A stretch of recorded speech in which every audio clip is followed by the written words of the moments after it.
Hey guys, it's Lucy, welcome back to my channel. So today I'm doing a Q&A on when I went solo travelling around Italy. So yeah, we're just gonna get right into the questions. Okay, so first question is, will you make a video talking about your Interrailing experience? That's what this video is, so keep on watching. Okay, next question is, where in Italy did you visit? So I visited Rome, Florence, Pisa and Venice. So yeah. How long did you stay in each place? I stayed in Rome for 2 nights, then Florence for 1 night, then I just went to Pisa for a day trip, and then I stayed in Venice for 1 night. Okay, so the next question is, were the hostels expensive? Yeah, I don't know how to explain it. I didn't stay in like proper hostels, you know, when like you imagine hostels and it's all like triple bunks and about 35 people in the one, you know what I mean, and real like dirty and all. I didn't stay in places like that. I stayed in hostels, but they were like pretty hostels, so they were a bit more expensive. They were about like 30 to 40 euro a night.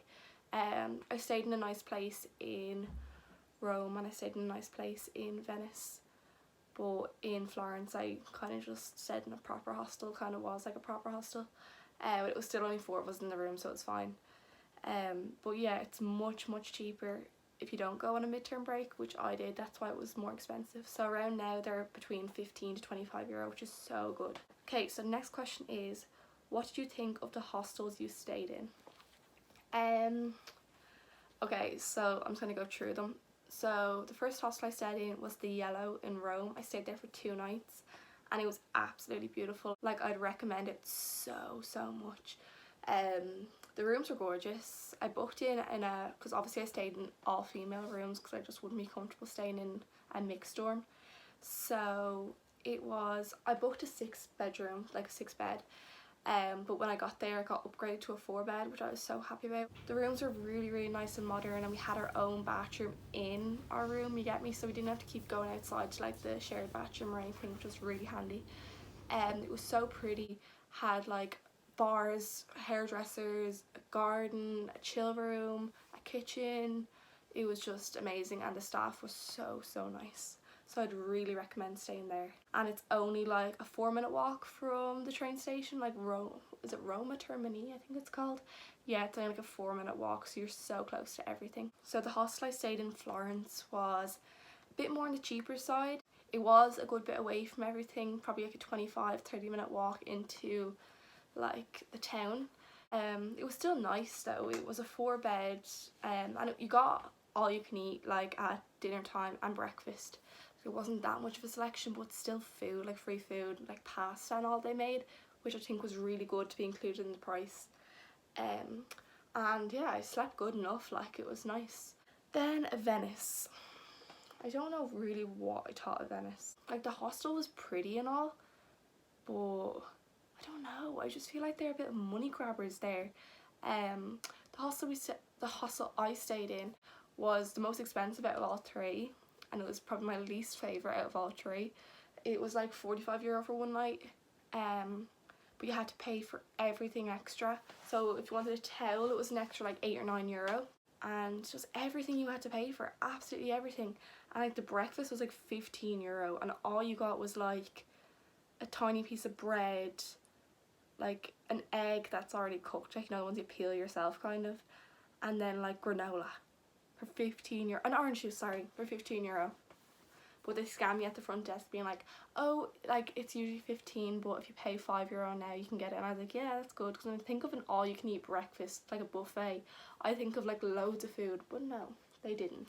And then in my bedroom, it was like a 14-bed room, and I still paid like 45, which was crazy. I'm just so lucky that like there was only about 6 of us that stayed that night, so it wasn't super packed. But we only had 1 bathroom in our entire room, with 1 toilet and 1 shower in it. So imagine if there was the full 14, like where would we all go? It was just weird. And it was just like a 5-minute, not even 5-minute, 3-minute boat ride from St. Mark's Square. Is that what it's called? St. Marco's Square? I think over there it's called St. Marco's Square, but St. Mark's Square. So it was quite local, you know. Okay, next question is, did you ever feel scared being on your own when you were away? like the only reason why I wasn't terrified was because I was vlogging the whole thing and I didn't feel like I was really by myself because I was talking to my camera, if you get me. Like there was some moments that I felt like really uncomfortable and I felt really like, you know, my heart was beating because I just felt like I was in a bad situation, but nothing actually ended up being, well, really bad.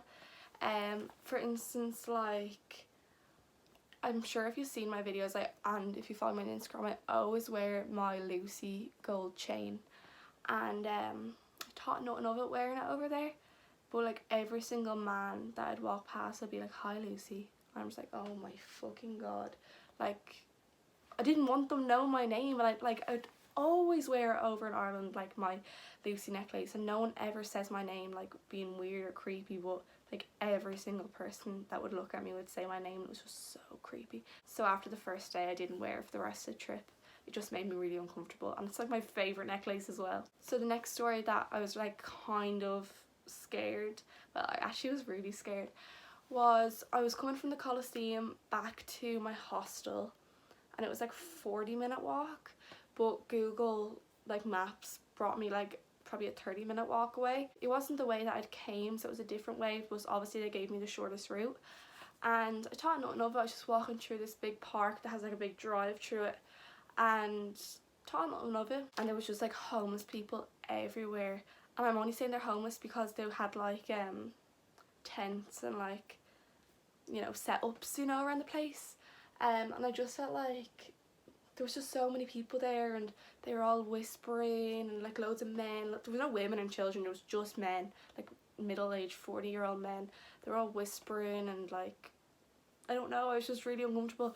Thought nothing of it. I was just speed walking. There was like no one else in the park, and it was daytime as well, so I didn't think anything of it.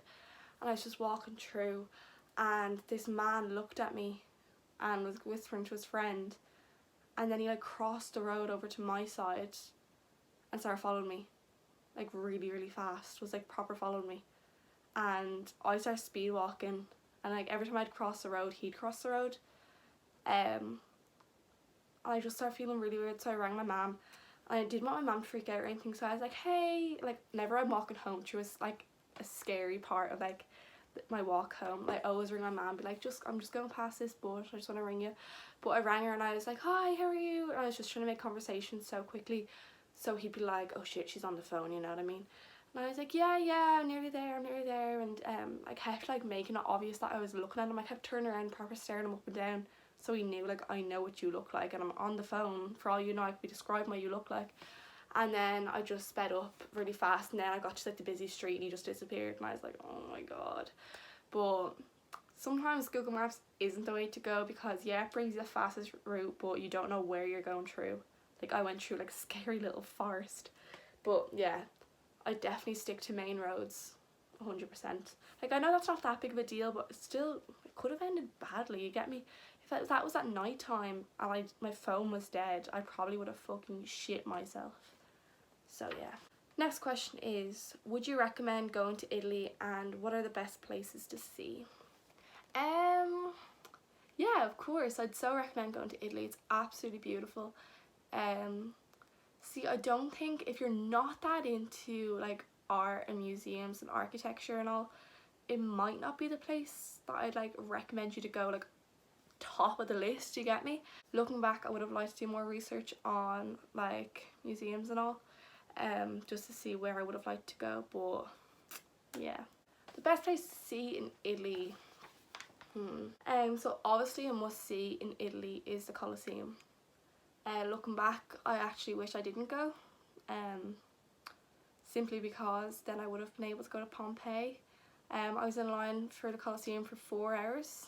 4 hours, and then when I finally got in, I was like, is this it? You know, it's absolutely beautiful, so much history and all, but 4 hours, that just took away any goodness out of my day. Was standing there in 4 hours, and it was like 26 degrees as well, so I was sweating. But like if I was in line for like half an hour and I went in, I would have been like, wow, this is amazing, you have to come here. But because I was in line, it took away the goodness of that. So like I got an unreal picture outside, so if you're just going for like Instagram pics, basically, like, you know, walking past and you just want a picture of it, I wouldn't even bother going inside unless you're so interested in it, or else a book a fast track pass, which I didn't. Another must see, oh, the Trevi Fountain, beautiful. It's a proper tourist hotspot though, so it's super busy, but you know, you have to go, it's beautiful. I'd recommend going either quite late in the evening or really early, like 6 or 7 a.m. Like, there'd still be people there, but a lot less than like afternoon time. Another place in Italy, Leaning Tower of Pisa, obviously, absolutely amazing. Like, Leaning Tower of Pisa, I was like, wow. I actually looked at it and I was like, wow. Okay, next question is, did you make any friends or speak to anyone in your hostel? See, not really. I'm quite shy when it comes to meeting new people. I don't know, I just get so awkward. I find it easier just not to speak than to like speak and then like regret what I say. So yeah. My first hostel in Rome, there was one girl, she was American. She was never really in the room. She was more kind of, she liked going out drinking and all, so yeah, she was more in the pub across the street. And then there was 2 girls that were together.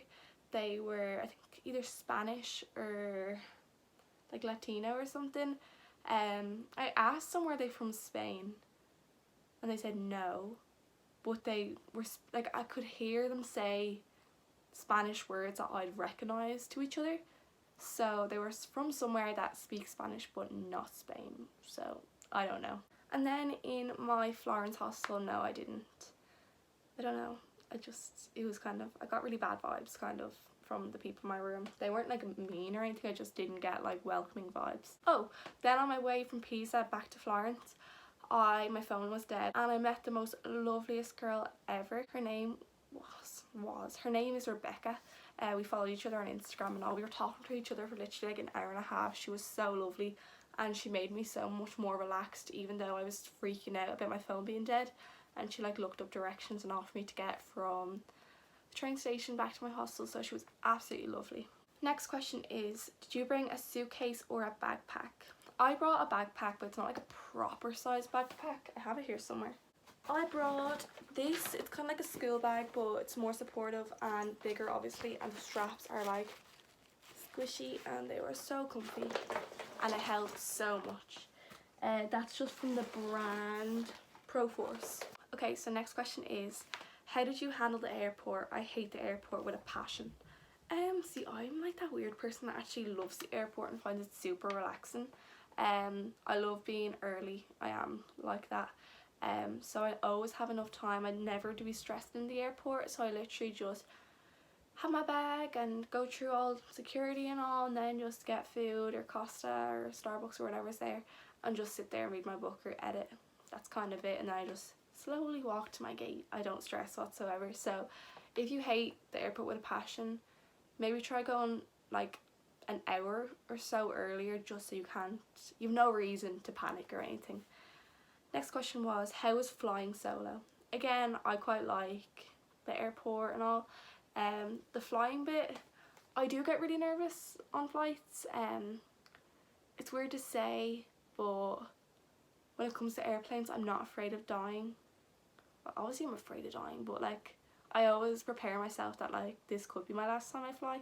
I know I'm a weirdo talking about this, but all I'm saying is I say my goodbyes before I go on an airplane, because I know the risks and I know, like, I sound stupid now. I'm just saying I am scared of flights, but my body relaxes because I'm like, if it happens, it happens. Like, it could, and I'll just be prepared for it. So yeah, I'm such a weirdo. Okay, so this is the last question. Do you recommend it? Is solo traveling that worth it? I love your channel. Yes, I 100% recommend it. I feel like ever since I went solo traveling, I've become more of a confident person and more independent. I don't know, I just feel like I can do anything now. You know what I mean? If I could do that, be myself for them days, surely I can do anything. You know what I mean? It's just like, it's shaped me as a person. I know that sounds so typical to say. Is it typical or stereotypical? Whatever. It sounds so like common to say that, oh, it's shaped me as a person, but it really has. It's made me just more independent and more confident, and yeah, it just made me a happier person, and it really did make me appreciate the little things. So yeah, I really hope you liked this video, and if you have any more questions, just text me on Instagram or say it in the comments. Thanks for watching. Bye.